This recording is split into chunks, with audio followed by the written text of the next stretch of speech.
ये है कि कचरा कुंडी यहाँ से ख़त्म हो जाएगी। फ्यूमिगेशन का काम इंशाल्लाह कल परसों से ये शुरू करा देंगे।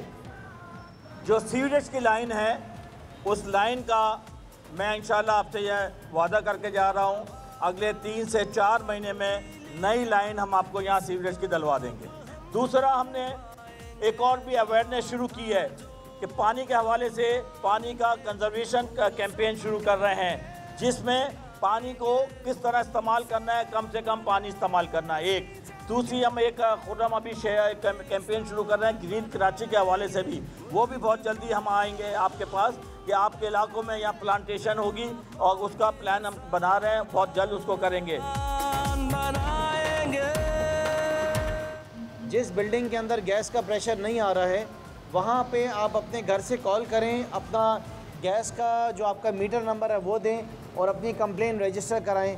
फिर जो कंप्लेन नंबर आपको मिलेगा वो कंप्लेन नंबर आप हमें दें, उसके बेसिस पे हम वाटर सीवरेज से सुई गैस वालों से बात करके आपके प्रेशर को बढ़वाते हैं। या ये भी हो सकता है कि जहाँ से आपका मेन कनेक्शन आ रहा है वहाँ पे कोई लीकेज होगी तो वो लीकेज को भी हमने लाजिम चेक करा लेंगे।